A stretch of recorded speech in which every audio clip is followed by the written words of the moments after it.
So another one is you just can't stop. Okay. You have a hard time having one, whether it's candy or cookies, pastries, or jelly beans. Stopping is always the hardest thing for you.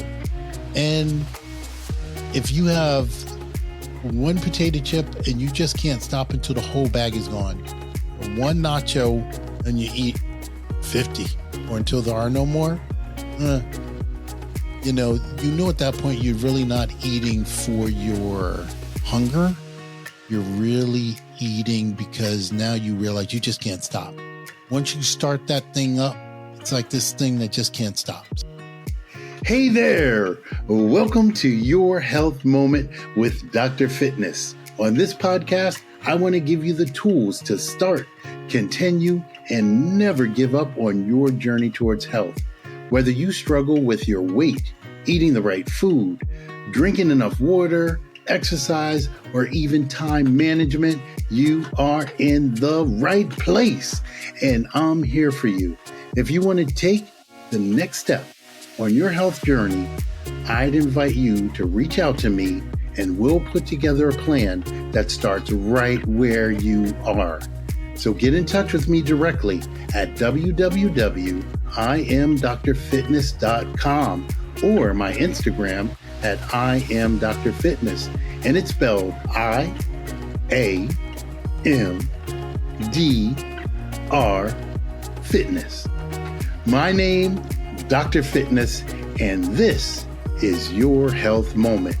All right, let the shenanigans begin. Hey, welcome back. Today, this is 7 signs you have a bad carb addiction. Now, bad carbs are really what I'm referring to, quote unquote, bad carbs. I'm not referring to you and how serious your carb addiction may be. I'm referring to the carbs as bad, not you in any way. So don't wear that. So today we're talking about 7 signs that you have a bad carb addiction. And we're going to get right into it.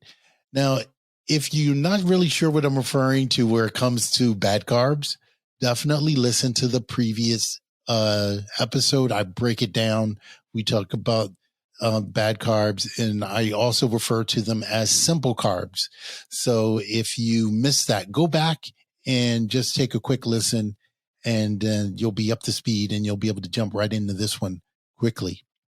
So here are the 7 signs that you have a bad carb addiction. And we're going to talk about what to do to stop it as well. So carb addiction, it is a really big deal. You know, all of us, of course, eat carbs, and most of us find our way to being addicted from the time we're born because we were brought up on formula. And, you know, the formulas that are on the market, 90% of them are just mostly sugar. And so from the very beginning, we're being indoctrinated and onto sugar. And so just know from the beginning, if you have drinking formula when you were a baby, it's not your fault. I don't think it's your fault anyway, really, but because you may not have the awareness. It's just who we are and what we've been exposed to. And that's now, hey, we're just addicted to carbs. Now, you may not even realize that you have a carb addiction, and that's pretty common too. And one of the ways that I kind of over the years have helped people to realize they even have a carb addiction is to do some simple tests. And I'll explain those to you in a moment. But right now, I'm going to ask you some questions to determine whether or not you are hooked onto sugar and simple carbs, which are the bad carbs. Now, one of the signs I would say, the first one I would ask is if you tend to eat carbs after you're already full. Now, a good example of this is you just ate a meal and you are absolutely stuffed. but you haven't had dessert. If that's you, you may have a carb addiction. Okay?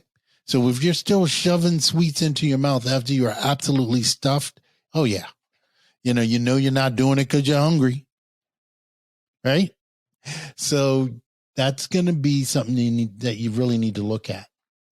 So now another one is if you're emotionally attached.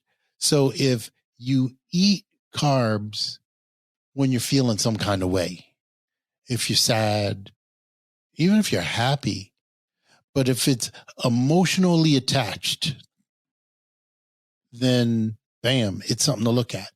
And I'll tell you, for me, I realized I was emotionally attached to my carbs because when I started paying attention to it, I realized that I would crave certain sweets for certain emotions.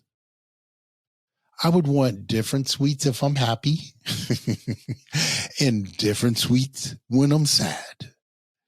And it got to the point where I could tell by what I was eating, how I was feeling. And that's pretty messed up. But it was at that point that I began to realize, you know what, I need to tackle the sugar addiction. And to give you an example, I have this addiction. It's my crack. It's Haagen-Dazs Rocky Road ice cream. And what I did was I went to my local supermarket and I would buy some and I would keep them in the freezer until I had that certain emotion. So if I feel sad, well, then I got, oh God, thank God it's there. It's in my freezer so I can get it. And what I would do is I would keep them handy just in case I would feel sad. I'd have the ice cream there to kind of do its thing, make me feel better. And I decided when I realized that, you know what, this is a problem, that instead of keeping it in my freezer, I would keep it in the freezer at the supermarket and just wait to buy it in those moments that I was sad. And I thought, just that delay may give me enough time to process it that, hey, this is all emotion. You don't need that ice cream. Just that commute time to the supermarket was going to be what I needed to make sure I don't need it, if that makes any sense. So what I did was I started doing that. And when I was feeling some kind of way, what I would do was I would go to the supermarket and I would just look at the ice cream in the case. And when I did that, I would just feel better. I knew the ice cream was there if I really needed it. But then I would process the feeling and I would leave. So, that was really great. It was a great strategy. I was weaning myself from attaching this emotion to the ice cream, and I was doing great. But one day I went to the supermarket and they didn't have ice cream in the case. Okay. You would think at this point, oh, good, it's not there at all. Then this is your way of dealing with your addiction. Your ice cream isn't there. Now you're going to have to deal with those feelings. It didn't work like that. I called the manager and I asked if there was any in the back. And he said no. So I said, okay. So I went to another supermarket. They didn't have any either. I went to another supermarket. They didn't have any either. I went to 3 more supermarkets and they did not have the Haagen-Dazs ice cream. I was beside myself at this point. So I come back to my original store manager and I go, hey, I really need to get some of the ice cream. And can you check any other stores?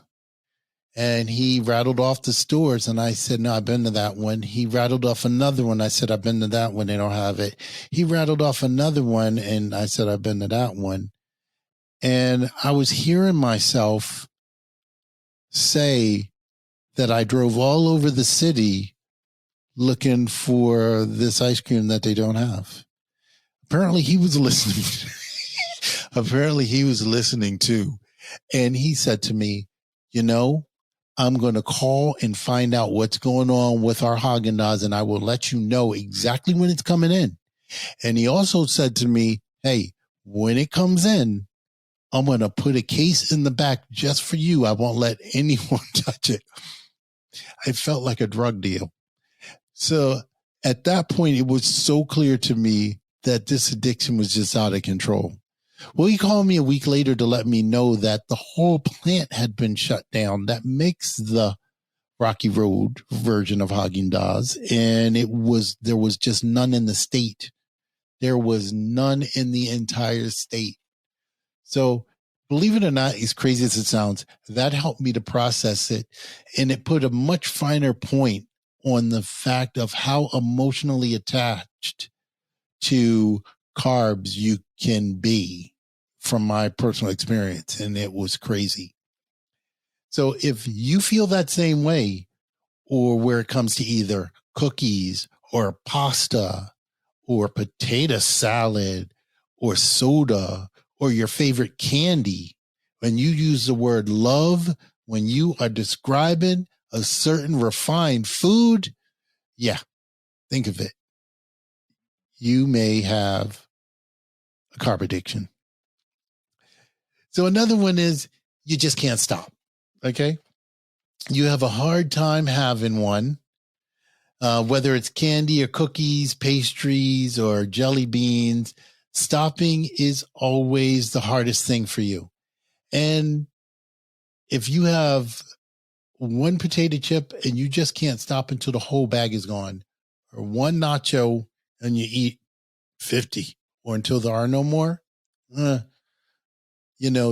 at that point, you're really not eating for your hunger.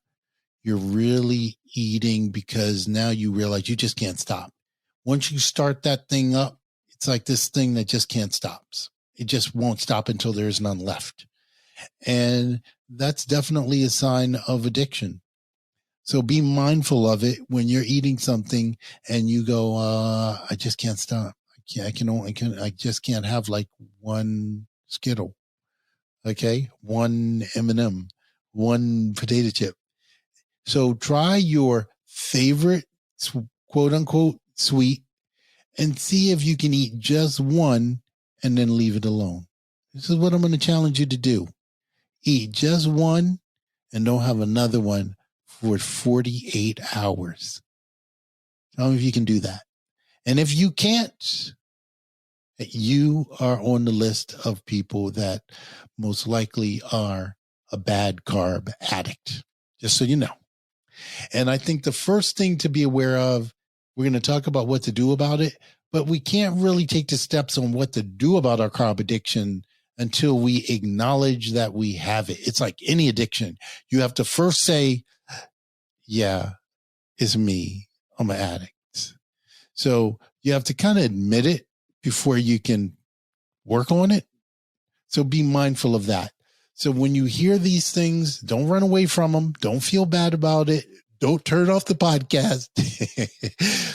Don't do those things. Just sit here and take it, because at the end, I'm going to help you to really look at it a little differently. Okay. So sit here and just take it. Let your emotions and let your feelings just go for this ride. I know it's kind of hurtful to hear that you are a carb addict, but hey, there's going to be a silver lining at the end of this. Now, if you're one of the people that when you eat your carbs, you think, I'm going to eat them now. I know it's bad for me, but what I'm going to do is I'll be good tomorrow.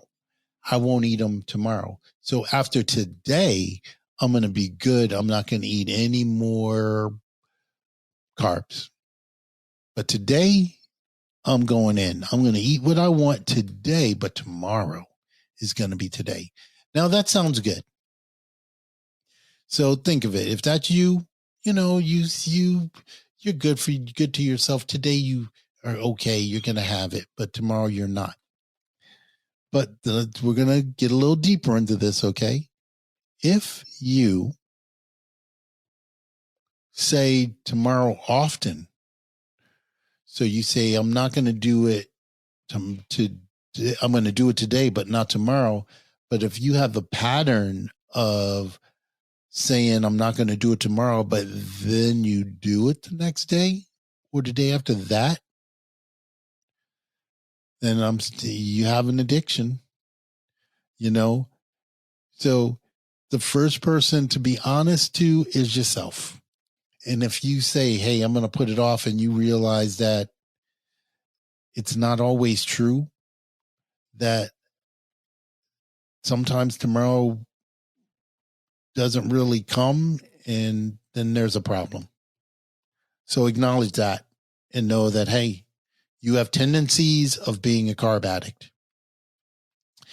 You know, another one to see if this is you, okay?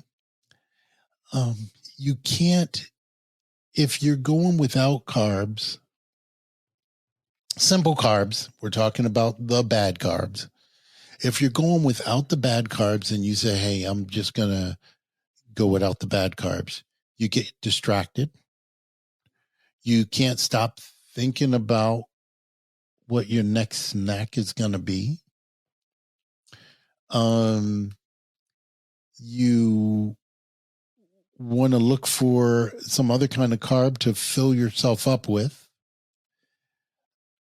This type of distraction isn't really hunger related. It's all about the food. And you can't even get on with your day without appeasing your desire for sugar. If you feel that way and it's really holding you back from doing things because you're not having it, then it's a good sign that you too are struggling with a carb addiction. Not a good carb addiction, but a bad simple carb addiction. Okay, so it's really good to be aware of that. Now, out of control portion sizes too is another good way to recognize that you may be having a carb addiction. When you start seeing your portion size go up and up and up. So at one point, you're having just one bowl of chips. And the next time, you're having two bowls of chips. Or I see this with people that do that microwave popcorn a lot too. They start with one bag of microwave popcorn. And then in a few weeks, each night, they're having two bags of microwave popcorn. And the number just starts to gently go up and up and up. So when you notice that instead of the one portion that you're kind of used to, you're going up, rows of cookies. I've seen this, and I've had people tell me all the time, I used to just only eat one row of the Oreos, but now I'm not satisfied until I eat two rows. So if any of that sounds kind of familiar to you, then you may be a carb addict. Now, if you go through withdrawals symptoms when you cut back, that is definitely a sign that you are a carb addict. And what I really do, and that's one of the things that I ask people to do, is join me on a 30-day, no simple carbs diet. Okay? No bad carb diets. And you can do this for 30 days. And if you can make the decision to do it, that's a big old hurdle. So this is going to put you on the path, okay, of dealing with your bad carb addiction. It's going to put you on the path. And people always say, you mean just cut them all out? Yes. You will have some withdrawal symptoms when you cut all those simple carbs out. You're gonna have increased cravings. This is just not uncommon, but it will subside over time. Okay. So how we deal with it is we cut them out. That is part of the process. And see how long you give yourself 30 days and see how long you can last. Okay. Because depending on how long you can last gives you an idea of how severe your carb addiction is. Okay. And you do want to know that. You want to know if you can do 30 days. If you can do 30 days, oh yeah, then we can do this. And it's not going to be too challenging to get rid of your carb addiction. But if you can't make it 30 days, then you giving up your carb addiction is going to be more involved. And I'm going to give you some of those steps coming up. Okay. So if you can't make that 30 days, this is some of the stuff you're definitely going to need to do next. So number one, this is what you're going to do when you can't do 30 days without simple carbs. You're going to eat small meals often because the goal at this point is to keep your blood sugar level. Okay. Now you want to eat small meals often, at least six small meals a day is with the average when we talk about small meals. And each meal needs a healthy carb and a healthy protein and a healthy fat with each meal. Okay. And 6 small meals. And a good example of what that would look like is green beans and avocado. Bam, you get it. Okay. So if you do green beans and avocado, that's a perfect meal snack. And you do as many until you're satisfied. Okay. Another is chicken with green beans. Okay. Chicken and broccoli. If you're doing meat, if you're not doing meat, you can do tofu and black beans. You know what I'm saying? And some kind of green vegetable like kale. So definitely there are ways to do it. And if you want more help, I'm happy to help out with helping you to get through this. But first, remember, you're going to eat those small meals. Second, you want to read the labels on the food. The best thing that you can do is read the labels on the food and really know what you're eating and know what the content of the food that you're eating. You want to have an idea of particularly of what the sugar levels are. And most things you eat shouldn't be in a package. And if you can stick to that, you're going to do really well on a program. And by package, I mean a package like a package meaning the food was processed. Okay. So usually if there's a package involved, it's processed. So just get used to that thought in your head. And you want to, if you're reading labels, really pay attention to them. But you definitely want to avoid as many labels as possible, technically, because you don't want many processed foods in your diet. The next thing you want to do to help you to get over your carb addiction is drink lots of water. It's going to help flush the toxins out of your body. It's going to help you to feel fuller. It's going to keep you hydrated because sometimes we fill up on those carbs when we just are thirsty. So being hydrated is going to help you to deal with not only the hunger, but it is going to help you to deal with your cravings for sugar. Okay. So drink water all the time. And the next one is going to be eat plenty of healthy fats and protein. So I would strongly recommend definitely eating plenty of healthy fats. Okay. That's going to be important. But I don't recommend eating plenty of healthy fats if you are still dibbling and dabbling with these simple carbs, because fat and carbs together is a problem for you and a problem for your body. Okay.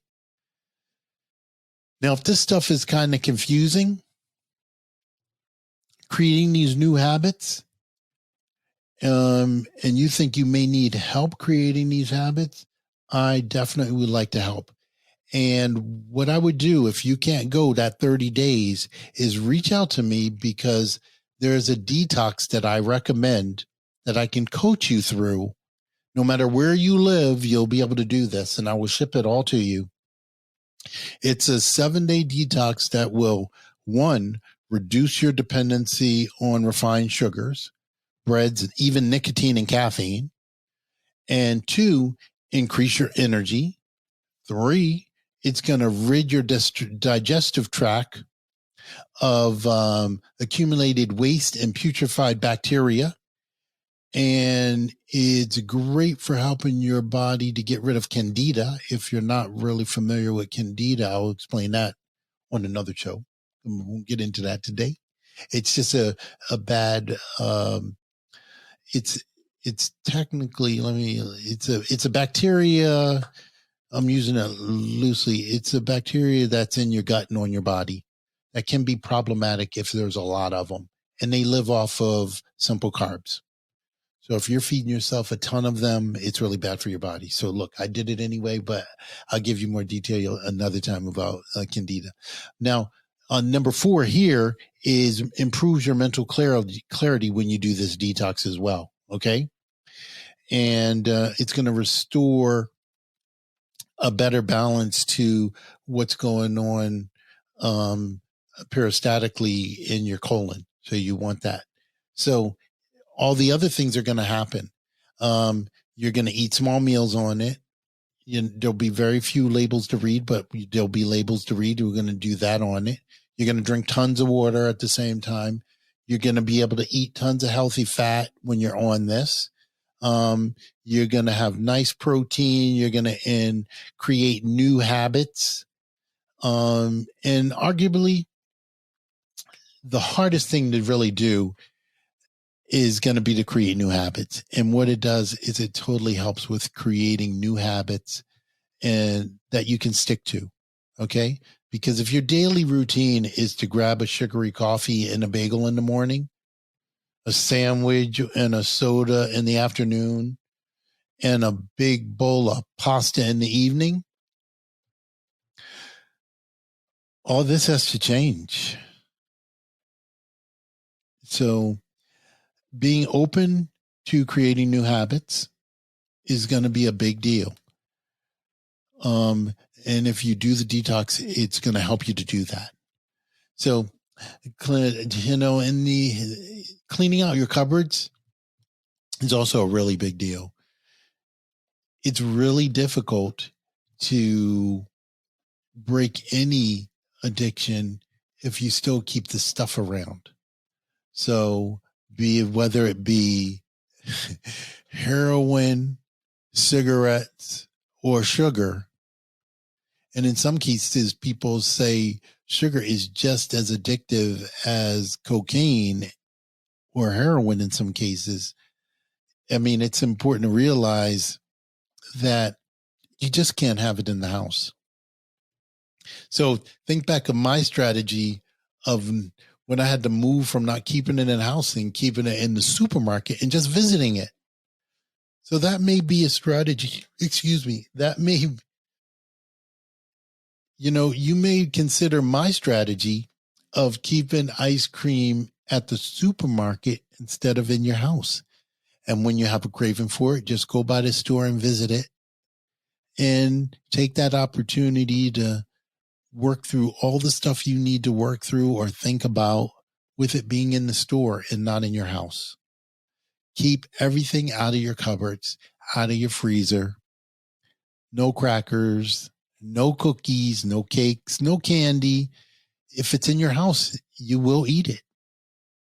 And if you think you won't, that's just your addiction talking. Yeah. And people go, but I got kids and they need cookies. Well, to be honest, if it's not good for you, why is it any better for your kids? This may be the opportunity that you need to help your kids understand that this stuff is not good for them either. And it really isn't, So be mindful of that and think about it as you move forward. So a quick recap. The 7 things to determine whether or not you are a carb addict, I'm going to reduce to 1. You do 30 days with no sugar. If you can last 30 days with no sugar, bam, then you have taken you have learned what you need to learn to not be a carb addict anymore. How's that? But if you can't, I strongly recommend you reach out to me and consider doing the detox, which will help you eat several small meals so that your sugar level is balanced. It will help you to read labels. It will help you to drink loads of water. It will help you to eat plenty of healthy fats and protein. It's going to help you to, the important part, to create new habits. Okay? That's really it in a nutshell. And one of the things that you'll need to do is clean out your cupboards and make sure that there are no sugary or, in this case, offending items that's going to help you to backslide into your sugar addiction in your house. And you're going to come up with lots of excuses why it's there. You know, my kids, there's a party coming up. What am I going to give away for Halloween? You know, trust me, your brain is going to work overtime on sabotage.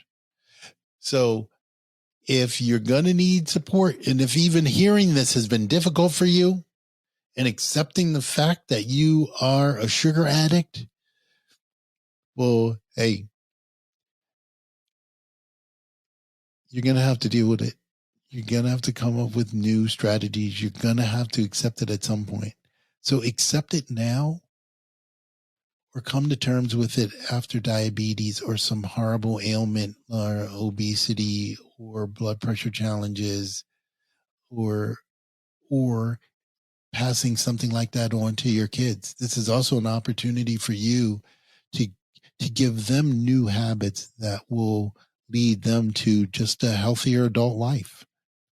You have choices. And if you need support with making them, do not hesitate to reach out. You can hit me up on my Instagram. It's I am Dr. Fitness. Thanks again for listening to 7 Signs That You May Be a Carb Addict here on Your Health Moment. And what we're talking about next week is we're talking about social media and the stressors from social media and how it could be affecting your health more than you think. Thank you so much for listening to another episode of Your Health Moment. Learning what tools will help you to live a life you love is so important, and I encourage you to check out some of the other episodes. If you're ready to take the next step for your health, I'd love to have that conversation. Head over to www.iamdrfitness.com or go to my Instagram at iamdrfitness, and that's spelled IAMDR Fitness, to get in touch with me, and we will put together a plan that starts right where you are today. My name is Dr. Fitness, and I will see you next time on Your Health Moment.